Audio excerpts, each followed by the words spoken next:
Hello नमस्कार दोस्तों। स्वागत है आपका बायोन्सी क्लासेज यूट्यूब चैनल पर।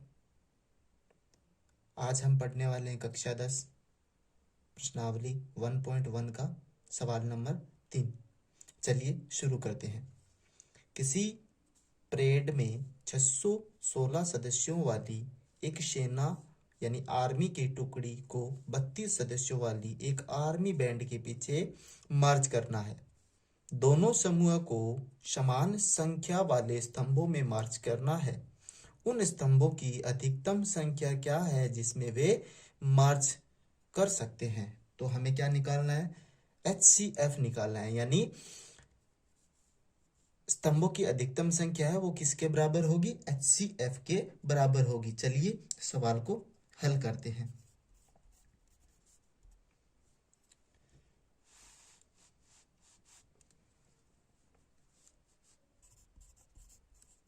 सेना की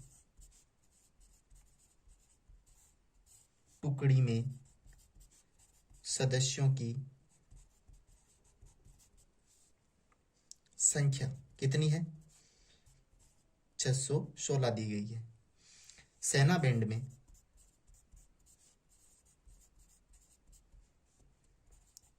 सदस्यों की संख्या कितनी दी गई है, 32। सेना बैंड में सदस्यों की संख्या 32, वह सेना की टुकड़ी में सदस्यों की संख्या 616। तो स्तंभों की अधिकतम संख्या, स्तंभों की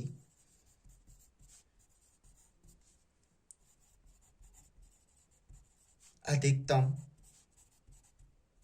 संख्या किसके बराबर होगी, 616 व 32 के HCF के बराबर होगी।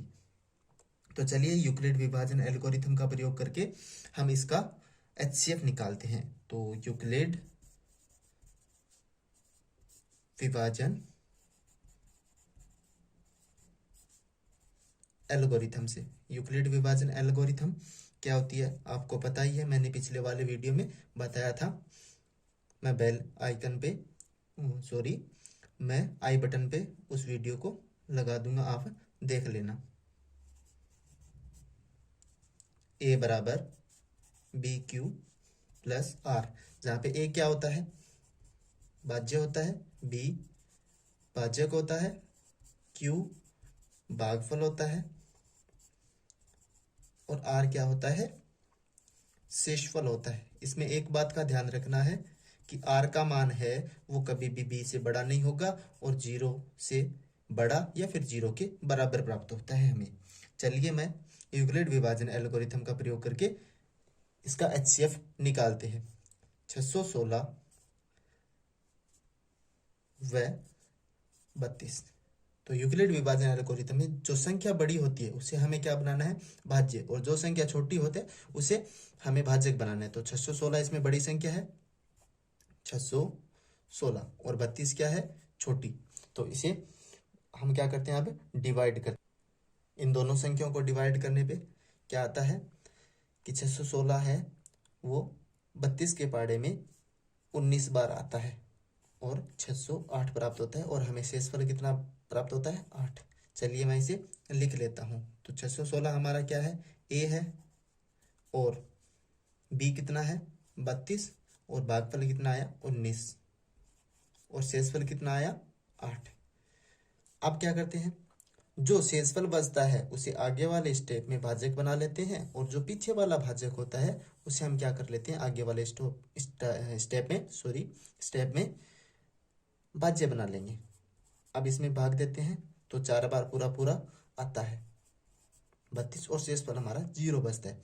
जिस पद में आपका शेषफल 0 बचता है उस पद का भाजक क्या कहलाता है, उन दोनों संख्याओं का HCF कहलाता है। तो चलिए इस स्टेप को लिख लेता हूँ, ये हमारा पहला स्टेप है और ये दूसरा स्टेप। चलिए इसे लिख लेते हैं, 32 बराबर 8 गुणा 4 प्लस 0, R बराबर क्या आ गया 0। तो यहाँ पे मैं लिख देता हूँ, अतः 616 व 32 का HCF 8 होगा। और इसमें हमें ज्ञात क्या करना था, स्तंभों की अधिकतम संख्या जो किसके बराबर होती है, 616 व 32 के HCF के बराबर। तो इसे हम लिख लेते हैं, इसलिए स्तंभों की अधिकतम संख्या क्या होगी, 8 होगी। Thank you so much. अगर वीडियो अच्छा लगे तो एक लाइक कीजिए, कमेंट कीजिए और चैनल को सब्सक्राइब करके बेल नोटिफिकेशन को ऑल पे सेलेक्ट कर लीजिए। धन्यवाद।